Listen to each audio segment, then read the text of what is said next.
तो दोस्तों आप सभी का स्वागत है आपके अपने YouTube channel shadow of regrets में। तो आज मैं एक्सप्लेन करने वाला हूँ द ग्रेट रूलर सुपर योद्धा सीजन 3 पार्ट 7। तो जैसा कि लास्ट एपिसोड में हमने देखा, ध्रुवांश अपने दोस्तों के साथ मिलकर वो जेट फ्रूट हासिल कर लेता है, लेकिन ये बात उस मंकी किंग को बिल्कुल भी अच्छी नहीं लगती। इसलिए वो मंकी किंग हाथ पैर धो के ध्रुवांश के पीछे पड़ जाता है। ध्रुवांश भी जानता था वो सब मिलकर इस मंकी किंग का सामना नहीं कर सकते, इसलिए वो मंकी किंग को लेकर कहीं दूर जाने लगता है। दूसरी तरफ माइकल भी जेट फ्रूट को हासिल करने के लिए यहाँ पहुँच चुका था। फिर ध्रुवांश उस मंकी किंग से बचने के लिए एक हाई लेवल बीस्ट की गुफा में चला जाता है, जहाँ वो सोच रहा था मैं किसी हाई लेवल बीस्ट से इस मंकी किंग को लड़वा दूंगा और मौका मिलने पे यहाँ से भाग जाऊंगा। तो बिना किसी देरी के नेक्स्ट पार्ट शुरू करते हैं। तो नेक्स्ट एपिसोड की शुरुआत बिल्कुल उसी सीन से होती है जहाँ पर वो मंकी किंग ध्रुवांश को ढूंढने की कोशिश कर रहा था। ध्रुवांश भी उस पर छुप कर अटैक करने के लिए बिल्कुल तैयार था, लेकिन तभी वहाँ आसपास की जगह हिलना शुरू कर देती है, जो देख के मंकी किंग बहुत हैरान हो जाता है और उसे पता लग जाता है कि यहाँ पे बहुत ही हाई लेवल का बीस्ट आने वाला है। वो वहाँ से अपनी जान बचाकर भागना चाहता था, लेकिन तभी बिजली की तेजी से वहाँ पर एक लेपर्ड आ जाता है, जो देखकर ध्रुवांश कहता है ये तो हाई लेवल का सिल्वर हॉर्न लेपर्ड बीस्ट है, जिसके बच्चे को हमने जंगल में मरा हुआ देखा था। यकीनन ये अपने बच्चे की तलाश में बहुत ज्यादा गुस्सा होगा। और तभी हम देखते हैं वो लेपर्ड बहुत ही तेजी में उस मंकी किंग पर हमला कर देता है, जहाँ वो एक ही हमले में उस मंकी किंग को घायल कर देता है और दूसरे हमले में उस मंकी किंग को जान से मार देता है। ये सब देखकर ध्रुवांश तो बहुत हैरान था और वो मन में कहता है ये लेपर्ड तो सच में बहुत ज्यादा गुस्से में है, इसने सिर्फ 2 ही हमलों में मंकी किंग को मार डाला। साथ ही साथ ध्रुवांश अंदर ही अंदर डर भी रहा था कहीं ये मुझे यहाँ न देख ले, नहीं तो ये मुझे भी जान से मार डालेगा। और किस्मत से उस लेपर्ड की नजर ध्रुवांश पर नहीं जाती और वो यहाँ से चला जाता है। ये देखकर ध्रुवांश बहुत खुश था। फिर वो खुशी खुशी मंकी बीस्ट के पास आकर उसका आत्मिक अंश निकालने लगता है और मन में कहता है मेरी किस्मत तो आज के दिन बहुत ही ज्यादा अच्छी है, मेरी तो आज लॉटरी लग गई। लेकिन ये खुशी के पल ज्यादा देर तक नहीं रहते। वहाँ पर माइकल आ जाता है और आते ही वो ध्रुवांश पर हमला कर देता है। ध्रुवांश किसी तरह उसके हमले को ब्लॉक कर कर अपनी जान बचा लेता है और वो उसके पंजे को देखकर समझ गया था कि लेपर्ड के बच्चे को इसी ने मारा होगा। जबकि दूसरी तरफ माइकल ध्रुवांश की तारीफ करते हुए कहता है चलो अब जल्दी से वो जेट फ्रूट मेरे हवाले कर दो, अगर तुम ऐसा करते हो तो शायद मैं तुम्हारी जान बख्श दूं। जो सुनकर ध्रुवांश उसे एक जेट फ्रूट पकड़ा देता है। एक जेट फ्रूट लेने के बाद माइकल कहता है क्या तुमने मुझे बच्चा समझा है? तुम्हें वहाँ बहुत सारे जेट फ्रूट मिले और तुम मुझे सिर्फ एक जेट फ्रूट दे रहे हो, जल्दी से बाकी के सारे जेट फ्रूट मेरे हवाले कर दो। ये सुनने के बाद ध्रुवांश अपने पास से लेपर्ड बीस्ट के बेबी के ब्लड एसेंस की बोतल बाहर निकाल लेता है। फिर ध्रुवांश वो ब्लड एसेंस की बोतल माइकल के ऊपर फेंकता है। माइकल की पकड़ते ही वो बोतल फूट जाती है और वो पूरा ब्लड एसेंस माइकल की बॉडी पर फैल जाता है। जबकि ध्रुवांश भागते हुए कहता है नहीं, कभी नहीं, मैं तुम्हें वो सारे जेट फ्रूट कभी नहीं देने वाला। ये सुनकर माइकल को बहुत ज्यादा गुस्सा आ जाता है। फिर माइकल गुस्से में आके ध्रुवांश के पीछे पड़ जाता है और कहता है बेशक मैं घायल हूँ लेकिन तुम यहाँ से जिंदा नहीं बचोगे। माइकल की रफ्तार ध्रुवांश से बहुत ज्यादा थी, वो भागते हुए ध्रुवांश के सामने आ जाता है। जबकि दूसरी तरफ ध्रुवांश भी उससे टकराने के लिए अपनी डेथ रीपर सील को एक्टिवेट कर लेता है, जिसके बाद उन दोनों के बीच एक खतरनाक फाइट स्टार्ट हो जाती है।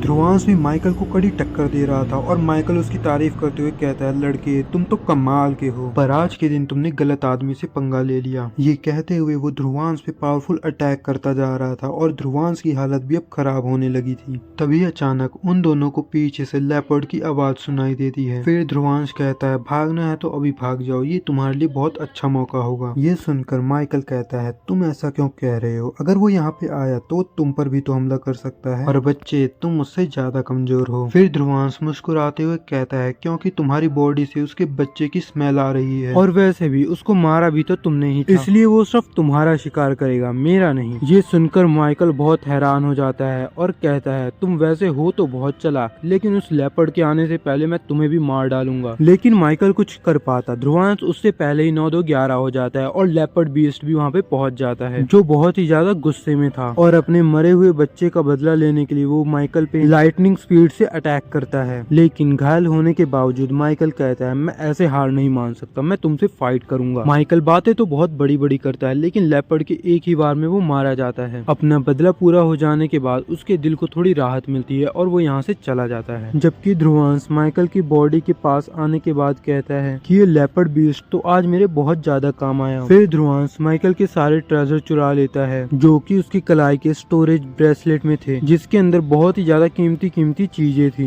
लेकिन उसके अंदर एक गोल्डन गोल्डन सिल्वर स्टोन था जिसके बारे में ध्रुवांश को कुछ समझ नहीं आ रहा था। वो अपने मन में कहता है, लगता है मुझे इस बारे में अपने फादर से ही पूछना होगा कि आखिर ये गोल्डन सिल्वर स्टोन है क्या। ध्रुवांश ये सोच ही रहा था तभी उसे अपने दोस्तों की याद आती है जो कि उन मंकी बीस्ट के बीच में फंसे हुए हैं। ये सोचकर ध्रुवांश उनकी मदद करने के लिए चला जाता है। जबकि दूसरी तरफ हम नागवंशी दल को देखते हैं जो कि माइकल के खून का निशान का पीछा करते करते वहां तक पहुंच जाते हैं। उन लोगों के यहाँ पे पहुंचने के बाद उन्हें मालूम होता है कि माइकल को तो पहले ही मार डाला है और माइकल की बॉडी से उन्हें नागवंशी दल का स्पेशल ट्रेजर भी नहीं मिलता, जिसपे मुराद कहता है शायद जिसने इसको मारा वो ट्रेजर भी लेके चला गया होगा। और तभी नागवंशी दल के एल्डर को माइकल की बॉडी पे डेथ रिपर सील के कुछ मार्क दिखाई देते हैं। ये देखकर मुराद कहता है ये टेक्निक तो ध्रुवांश यूज करता है। दूसरी तरफ हम ध्रुवांश के दोस्तों को देखते हैं जो किसी तरह अपनी जान बचा रहे थे, लेकिन वहाँ बीस्ट की तादाद कुछ ज्यादा ही थी, वो खत्म ही नहीं हो रहे थे। और जब ये सब थक जाते हैं तो वो बीस्ट एक साथ हमला करके इन लोगों की जान लेने वाले थे, लेकिन लास्ट मोमेंट पे वहाँ पे ध्रुवांश का डैगर पहुंच जाता है और एक ही हमले में उन बीस्ट को पीछे हटा देता है। साथ ही साथ वो अपने दोस्तों से कहता है प्लीज मुझे माफ कर देना, लगता है मुझे आने में कुछ ज्यादा ही देरी हो गई। जबकि ध्रुवांश के दोस्त उसे देखकर बहुत ही ज्यादा खुश हो गए थे, लेकिन ध्रुवांश को यहाँ देख के वो बीस्ट उस पर हमला करने के लिए आगे बढ़ते हैं। पर ध्रुवांश मुस्कुराते हुए बिना डरे उन सभी को बंदर राजा का आत्मिक अंश दिखाता है, जो देखकर वो सब डर के पीछे हो जाते हैं क्योंकि उन्हें लगता है अगर ये हमारे किंग को मार सकता है तो ये तो हमें बड़े आसानी से मार डालेगा। ये देख के ध्रुवांश के दोस्त भी काफी ज्यादा हैरान थे, लेकिन वो उन्हें बताता है नहीं ये तो बस एक इत्तेफाक था, मैं इतना भी पावरफुल नहीं कि मंकी किंग को जान से मार सकूं। इन सभी के बीच ये बातें चल ही रही थी, लेकिन पीछे से नागवंशी दल के योद्धा भी आ जाते हैं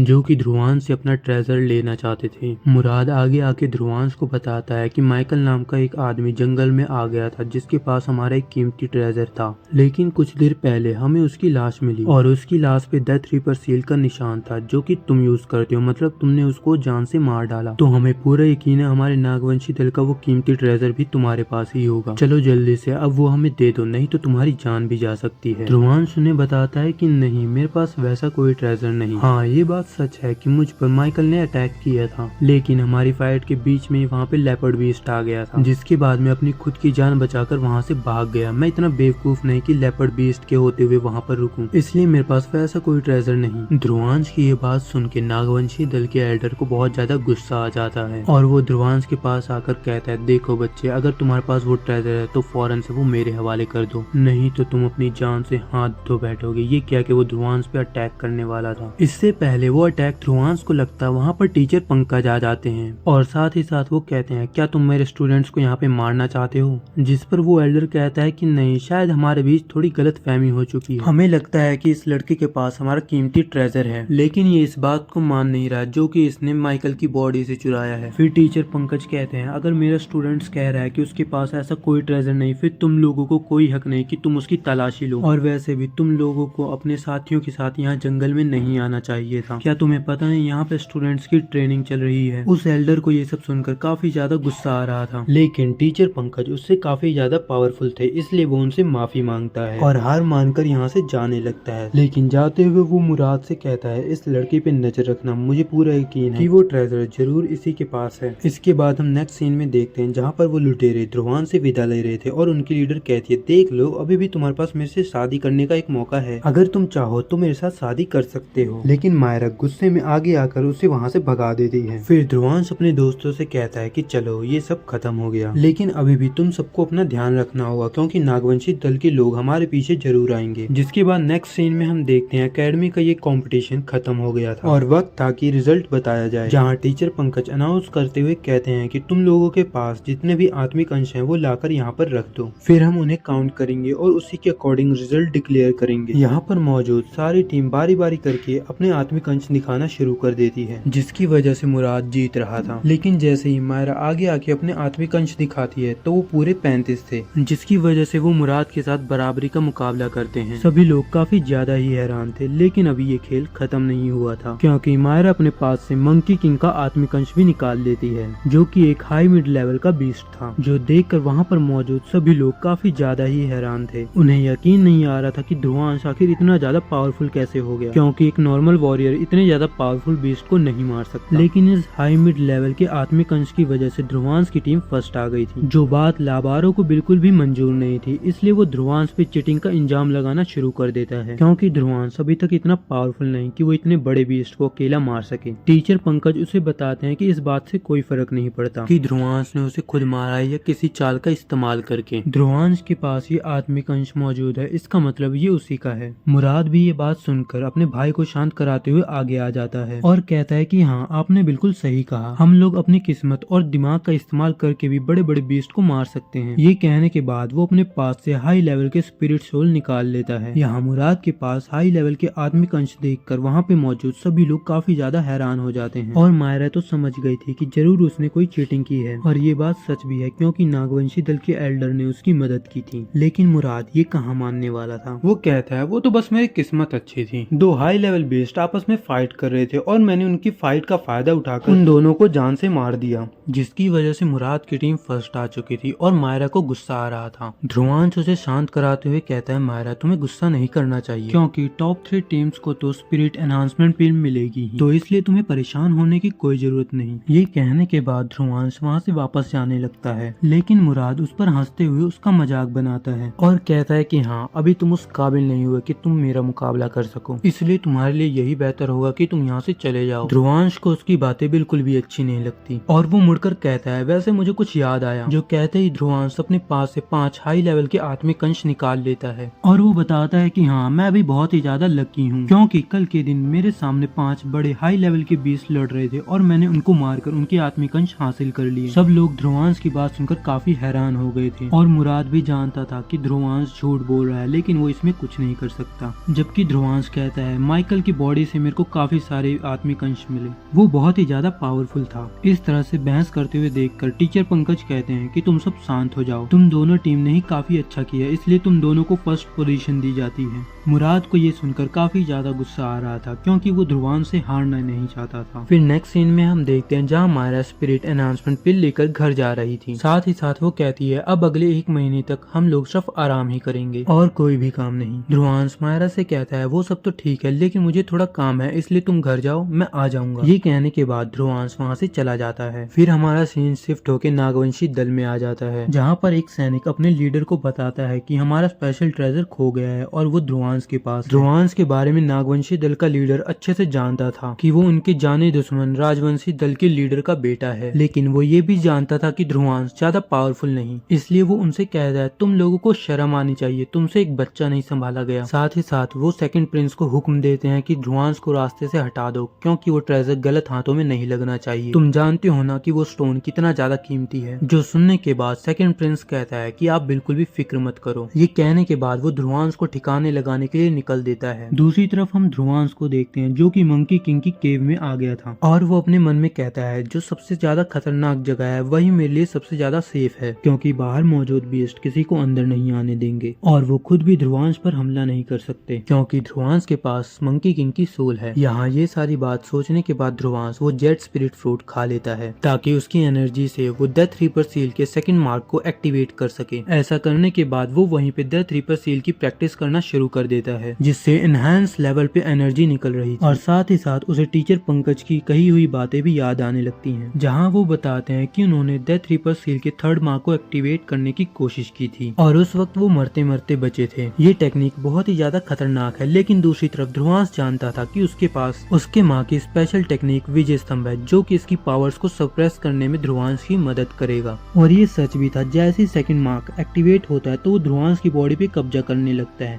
लेकिन उसी वक्त विजय स्तंभ अपने पावर से उस डेथ मार्क को सरप्रेस कर देता है, जिसकी वजह से ध्रुवांश सक्सेसफुली डेथ मार्क के सेकंड फॉर्म को एक्टिवेट कर लेता है और वो महसूस करता है कि उसकी ताकत पहले से काफी ज्यादा बढ़ चुकी है। ये देखकर ध्रुवांश को काफी ज्यादा खुशी हो रही थी और वो इसी खुशी के साथ अपने घर की तरफ निकल जाता है, जहाँ रास्ते में चलते हुए ध्रुवांश कहता है नागवंशी दल के लोग इतने भी अच्छे नहीं, मुझे पूरा यकीन है कि रास्ते में उन लोगों ने मेरे लिए जरूर कोई न कोई ट्रैप जरूर बिछाया होगा। ये सारी बातें सोचने के बाद ध्रुवांश और तेजी से अपने घर की तरफ जाने लगता है और रास्ते में भागते हुए ध्रुवांश को लगता है यहाँ पे जरूर कुछ ना कुछ तो गड़बड़ है, क्योंकि अचानक से चारों तरफ काले अंधेरे बादल छा जाते हैं और मुझे ऐसा लगता है कि मैं किसी लूप में फंस चुका हूँ। साथ ही साथ ध्रुवांश शांत होकर कहता है जरूर किसी ने यहाँ पे चेतना जाल बिछाया है जिस वजह से मैं यहाँ से भाग नहीं सकता। ध्रुवांश अभी ये सोच ही रहा होता है, तभी अचानक से बारिश शुरू हो जाती है और ध्रुवांश के पीछे से कोई आइस नीडल से उस पर अटैक करता है। ध्रुवांश उन नीडल्स को अपनी तरफ आते हुए देखकर अपने चारों तरफ एक शील्ड बना बना लेता है। फिर हम नागवंशी दल के सेकंड प्रिंस को देखते हैं, क्योंकि ये सब उसी का करा धरा है, जिसने यहाँ पे एक चेतना जाल बिछा दिया था। ध्रुवांश उसे देख नहीं पा रहा था, लेकिन वो ध्रुवांश को देखकर उस पर अटैक कर सकता था। ध्रुवांश बड़ी मुश्किल से किसी तरह उन आइस नीडल से अपनी जान बचा रहा था, जबकि साथ ही साथ वो अपने मन में कहता है ये एक चेतना जाल है, तो मुझे जल्दी से जल्दी इसके कोर को ढूंढकर उसको तोड़ना होगा, तभी मैं यहाँ से निकल पाऊंगा। ये सब सोचते हुए ध्रुवांश बड़ी मुश्किल से अपने आप को उन आइस नीडल से बचा रहा था। उन आइस नीडल से बचकर भागते हुए ध्रुवांश की नजर अचानक से एक छतरी पर पड़ जाती है, जिसे देखकर ध्रुवांश कहता है मुझे इस चेतना जाल का कोर मिल गया, और अगर मुझे बचना है तो मुझे इसे जल्द से जल्द तोड़ना होगा। जो कहकर ध्रुवांश सीधा छतरी की तरफ बढ़ जाता है, और सेकंड प्रिंस उसको देखकर कहता है कि वाह, तुमने इतनी जल्दी इस फॉर्मेशन का कोर भी ढूंढ लिया, मुझे इसकी उम्मीद नहीं थी। वाकई में तुम काफी ज्यादा समझदार हो, लेकिन अब इस बात से कोई फर्क नहीं पड़ता, क्योंकि अब मैं तुम्हें जान से मारने वाला हूँ। ये कहकर वो अपने एक पावरफुल अटैक को समन कर लेता है, जो देखकर ध्रुवांश भी उससे टकराने के लिए तैयार हो जाता है, और वो भी अपने विजय स्तंभ को एक्टिवेट कर लेता है, जिसको वो शील्ड की तरह इस्तेमाल करते हुए फॉर्मेशन कोर की तरफ बढ़ता है, और अपने डेथ रीपर सील से उस फॉर्मेशन अटैक और फॉर्मेशन कोर दोनों को तोड़ देता है। और उस फॉर्मेशन कोर के टूटने के बाद वहाँ पर धूप निकल आती है, और इस अटैक में ध्रुवांश थोड़ा घायल भी हो गया था, लेकिन उसके पास ही भागने का सबसे सही मौका था। लेकिन तभी वहाँ पर सेकंड प्रिंस आ जाता है, और वो ध्रुवांश पर अटैक करते हुए कहता है कि तुम वाकई में काबिल इंसान हो, और तुम्हारे पिता को तुम पर गर्व होगा। तुमने अपनी जान की परवाह न करते हुए एक बहुत ही बड़ी बाजी खेली, और तुम उसमें जीत भी गए। दूसरी तरफ ध्रुवांश भी उसको पहचान लेता है कि वो नागवंशी दल का सेकंड प्रिंस है, इसलिए वो समझ गया था कि वो यहाँ पर क्यों आया है। ध्रुवांश वहाँ पर सेकंड प्रिंस से कहता है कि आपसे मिलकर अच्छा लगा, लेकिन मैं आप लोगों को पहले ही बता चुका हूँ कि मेरे पास आपका कोई ट्रेजर नहीं है, इसलिए आप मुझे प्लीज यहाँ से जाने दो। जिसपे सेकंड प्रिंस कहता है कि इसके लिए तो काफी देर हो गई, अब तो मुझे तुम्हारी जान लेनी होगी, और उसके बाद मैं तुम्हारी तलाशी भी ले लूंगा कि तुम्हारे पास वो ट्रेजर है या नहीं। ये सुनकर ध्रुवांश भी लड़ाई के लिए तैयार हो जाता है, क्योंकि अब यहाँ से निकलने का कोई दूसरा रास्ता नहीं था। फिर सेकंड प्रिंस भी ब्लडी रेनी टेक्निक को एक्टिवेट कर लेता है, जो कि दिखने में बहुत ही ज्यादा खतरनाक थी। और इसी के साथ हमारा ये एपिसोड भी होता है खत्म।